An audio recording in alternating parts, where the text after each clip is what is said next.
இன்னைக்கு நான் ஆணித்தரமா உறுதியா சொல்றேன். தமிழக வெற்றி கழகத்தினுடைய நடவடிக்கையை பார்த்த பிறகு நான் சொல்றேன், திராவிட முன்னேற்ற கழகம் மறுபடியும் ஆட்சிக்கு வர வேண்டும் என்று ஆரம்பித்த சீக்ரெட் ப்ராஜெக்ட் தான் தமிழக வெற்றி கழகம் சகோதரர் விஜய் அவர். ஏன்னா செய்த பாஜக மாநில தலைவர் அண்ணாமலைக்கு தமிழக வெற்றி கழக பொதுச் செயலாளர் புசி ஆனந்த் பதிலடி கொடுத்துள்ளார். நாடகமாடுறதை விட்டுட்டு மேல் நடவடிக்கை எடுங்கன்னு டிவிக்கு அறிக்கை விட்டுருக்காங்க. இந்த டாஸ்மாக் விவகாரத்துல டிவிக்கு முதல்ல வர சொல்லுங்கண்ணே. ஸ்கூல் பசங்க மாதிரி உட்கார்ந்து பாலிடிக்ஸ் பண்றாங்க. டிவிக்கு என்ன சினிமா ஷூட்டிங்ல இருந்து அரசியல் பண்ணுவாங்களா? என்ன டிவிக்கு சினிமா ஷூட்டிங்ல உட்கார்ந்து பாட்டு பாடிக்கிட்டு நடிகைகளோட இடுப்பை கிள்ளிக்கிட்டு அரசியல் பண்ணிட்டு இருக்காரு விஜய். திரும்ப எனக்கு பேச தெரியுமல்ல, டிவிக்கேவும் பவுண்டரியை கிராஸ் பண்ணக்கூடாது. நானும் டிவிக்கு மரியாதையா தான் பேசிட்டு இருக்கேன். அறிக்கை விடும்போது அறிக்கைக்கு ஒரு காரணம் இருக்கும். நான் என்ன விஜய் மாதிரி உட்கார்ந்து நடிகைகளோட இடுப்பை கிள்ளிக்கிட்டு உட்கார்ந்து டான்ஸ் ஆடிட்டு அங்கிருந்து அறிக்கை கொடுத்துட்டு இருக்கேன். நான் களத்திலிருந்து போராடி கொண்டிருக்கின்றேன், களத்திலிருந்து பேசுறேன். இது என்ன ஒர்க் ஃப்ரம் ஹோம் பாலிடிக்ஸா விஜய்க்கு? என்ன ஒர்க் ஃப்ரம் ஹோம் பண்றீங்க? நாடகம் யாரு பண்றாங்க? யாரு?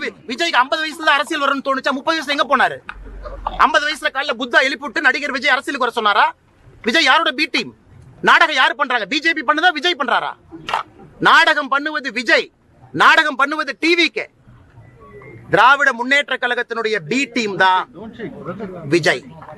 இன்னைக்கு நான் ஆணித்தரமா உறுதியா சொல்றேன், தமிழக வெற்றி கழகத்தினுடைய நடவடிக்கையை பார்த்த பிறகு நான் சொல்றேன், திராவிட முன்னேற்ற கழகம் மறுபடியும் ஆட்சிக்கு வர வேண்டும் என்று ஆரம்பித்த சீக்ரெட் ப்ராஜெக்ட் தான் தமிழக வெற்றி கழகம் சகோதரர் விஜய் அவர். ஏன்னா வரம்பு மீறி அவர்கள் பேசும் பொழுது எனக்கும் பேச தெரியும். மரியாதை கொடுத்து மரியாதை வாங்கிக்கணும். சும்மா அந்த குசி ஆனந்த் உட்கார்ந்துகிட்டு இந்த அறிக்கை கொடுக்க கூடாது. நீ எல்லாம் ஒர்க் ஃப்ரம் ஹோம் பாலிடிக்ஸ் பண்ணிட்டு இருக்க. களத்துக்கு வா. அப்படியே படாம அப்படியே உட்கார்ந்து ஆக்டிங் பண்ற இடத்துல இருந்து அறிக்கை டைப் அடிச்சு அனுப்பிட்டு இருக்க. உனக்கு என்ன தெரியும் மக்கள் கஷ்டத்தை பத்தி? சிகரெட் குடிப்ப, மூவில ட்ரிங்க்ஸ் அடிப்ப, இதெல்லாம் பண்ணிட்டு டாஸ்மார்க் பத்தி பேசுறதுக்கு விஜய்க்கு யார் உரிமை கொடுத்தா? என் மாஸ்டர் படத்துல விஜயோட கேரக்டர் என்ன? சும்மா ஒரு குல்லாவை போட்டுட்டு நான் வந்து மைனாரிட்டி பக்கம் இருக்குன்னு ஒரு நாள் வந்து இஃப்தார் வச்சுட்டு எல்லாம் வந்துருமானே? எனக்கும் பேச தெரியும். அந்த அறிக்கை எல்லாம் இந்த புசி ஆனந்தெல்லாம் கரெக்டா லிமிட்ல வச்சுக்கணும்.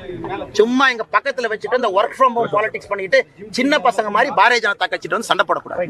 28ஆம் தேதி தமிழக வெற்றி கழகத்தின் தலைவர் அவர்களின் தலைமையில் பொதுக்குழு கூட்டம் நடைபெற இருக்கிறது. முதல் பொதுக்குழு கூட்டம். அதில் பொதுக்குழு மற்றும் செயற்குழு உறுப்பினர்கள் கலந்து கொள்ள இருக்கிறார்கள். மிக பிரம்மாண்டமாக இந்த பொதுக்குழு கூட்டம் நடைபெற இருக்கிறது என்பதை இந்த நேரத்தில் நான் தெரிவித்துக்கொள்கிறேன். அது வந்து உங்களுக்கு ப்ரெஸ் ரிலீஸ் எவ்வளவு பேர் என்னன்றதெல்லாம் உங்களுக்கு ப்ரெஸ் ரிலீஸாவே தனியாகவே கொடுத்துட்றேன். பட் பொதுக்குழு செயற்குழு உறுப்பினர்கள் கண்டிப்பாக இதில் கலந்து கொள்ளும். இல்லை, இது வந்து பொதுக்குழு சிறப்பு இதுன்றதெல்லாம் இல்லை. பொதுக்குழு அண்டு செயற்குழு உறுப்பினர்கள் மட்டும் கலந்து கொள்ள இருக்கிறார்கள் என்பதை தெரிவித்து